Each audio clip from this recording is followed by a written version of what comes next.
If you wouldn't follow yourself, why should anyone else? The first person you should lead is yourself. Don't wait until the pressure's on to make a character choice. If you become the leader you ought to be on the inside, you will become the leader you want to be on the outside.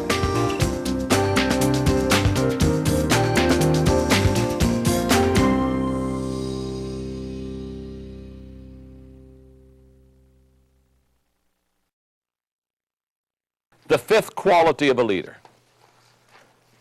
Quality number 5, competence. If a leader is to be effective, they have to be competent. James Gardner said it so well. The society which scorns excellence in plumbing because plumbing is an humble activity and tolerates shoddiness in philosophy because it's an exalted activity will have neither good plumbing nor good philosophy. Neither its pipes nor its theories will hold water. And when you think about people who are competent, you're really considering only 3 types of people. 1, those who can see what needs to happen. Number 2, those who can make it happen. And 3, those who can make things happen when it really counts. And the key to competence is knowing, finding, and developing your strength zone, the sweet spot. I sometimes refer to the strength zone as the sweet spot, where you and I are hitting the ball like we've never hit the ball before. And the difference between a great golfer and an average golfer is an average golfer maybe in a round of 18 holes will hit the sweet spot maybe once or twice of all the shots, where that pro will constantly hit the sweet spot. They are constantly in the strength zone. One of the laws of teamwork is the law of the niche. The law of the niche says people are most valuable where they add the most value. So let's talk about the strength zone for just a second. Let's talk about finding your sweet spot. When I was in high school playing basketball, our coach did something that was just taught us the value of staying in your strength zone, staying in your position. Here's what he would do. The first practice of the year, he would put the first team against the second team, of which he would put us on the first team out of position. In other words, I played guard in school, but that day he'd say, John, you're going to play center. And he'd have the pivot guy clear out as the point guard. Now, needless to say, we played that scrimmage, and every time we did that, the second team always won. Now, they weren't as good as we were, they weren't as skilled as we were, they weren't as confident as we were, but can I tell you something? I'm not a good center. And every time I shot against 6'7" Doug Roth, the ball came back to me. Why? I'm out of position. I don't belong there. I can remember again when I graduated from college and I started to enter the ministry, the pastorate. I can remember what I was taught in college was administration and counseling. And I learned that, administration and counseling. So when I went to my first church, guess what I did? I did administration and counseling. Now, let me tell you the bad news. I'm not any good at administration and counseling. And I was frustrated. But guess what? Not only was I frustrated, so were the people. Because the people who came to me for counseling, they would sit there for a while and say to themselves, he's not any good at this. I'm a terrible counselor. People would come to me and I'd listen to their problem and I'd get a legal pad out and I'd say, it's obvious to me you got to do 3 things. And I'd write down the 3 things that do it. I'd tear off the sheet, give it to them and say, okay, go heal thyself. They'd come back the next month and I'd say, did you do the 3 things we did I told you last month? Well, no, but I'd like to talk again. I don't want to talk to you. Go do the 3 things. I'm a terrible counselor. I just, no gifts of mercy here. No gifts of mercy. You shouldn't want to shoot the people you're counseling. In fact, I would tell my congregation, I said, let me put it this way. If I needed counseling, I wouldn't come to myself.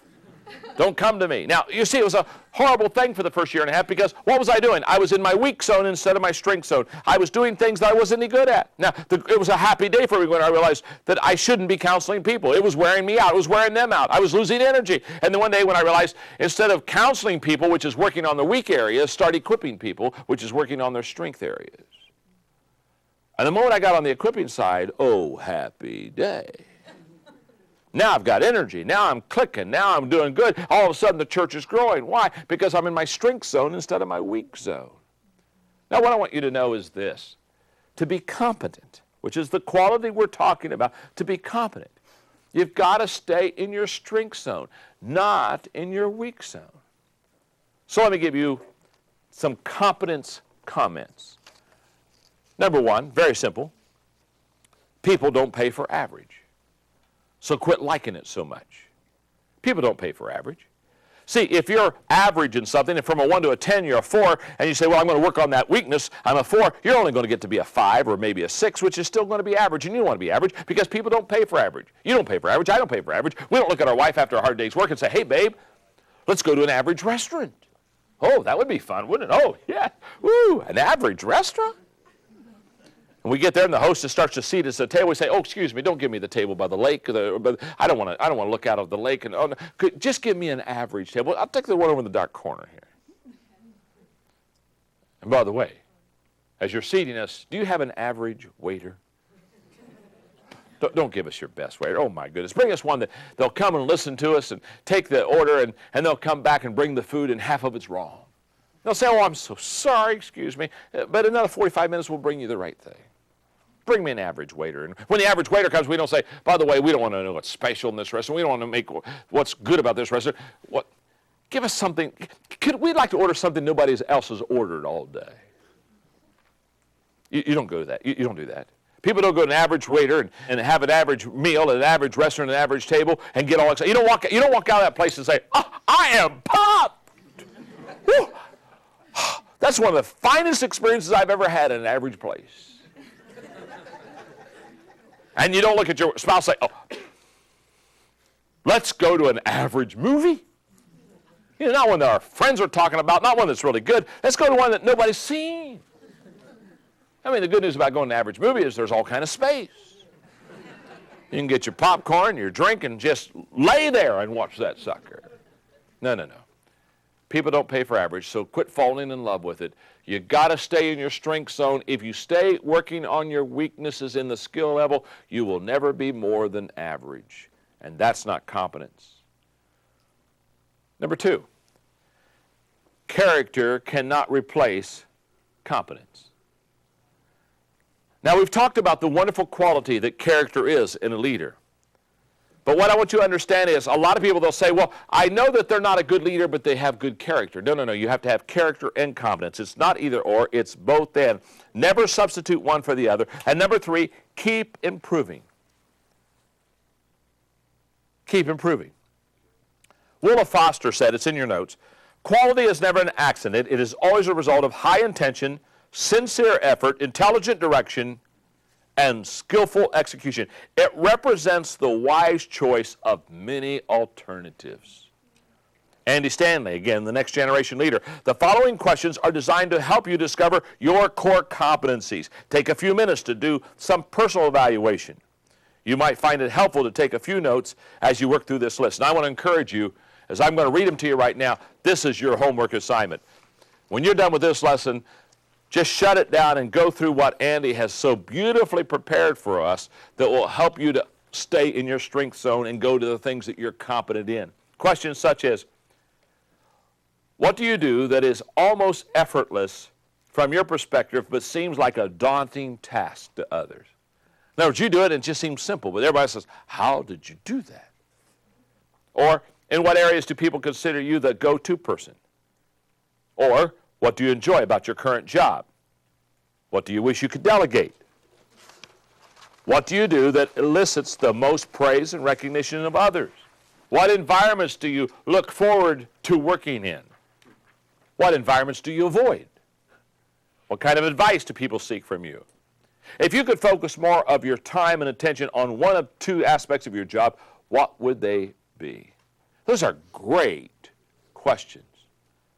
Or the self-evaluation. Again, this is stuff for you that is really going to help you in the area of competence. Self-evaluation is a necessary step in discovering your core competencies, but it's not enough. No one is completely objective about himself or herself. For that reason, you would be wise to involve other people in this process. Choose 2 or 3 people who know you well and who employ others, and ask them to answer these questions about you. 1, if I came to work for free, where in your organization would I add the most value? Where would you want me to focus my attention? Where would I stand the most chance of success? What area or areas would you see to it that I avoid? Or secondly, in my current work environment, where do you see misalignment between my core competencies and my responsibilities? Or 3, if you had an opportunity to advise my boss on how to better utilize me, what would be your advice? Or 4, are you aware of areas in my life where there is a misalignment between my passion and my competency? Great questions. When I said a moment ago, to be competent, you wanted to hit the sweet spot. You wanted to be in the strength zone. Let me just clarify one thing before we go to the next quality, and here it is. This is very important. When I said don't work on your weaknesses, I really mean don't work on your weaknesses.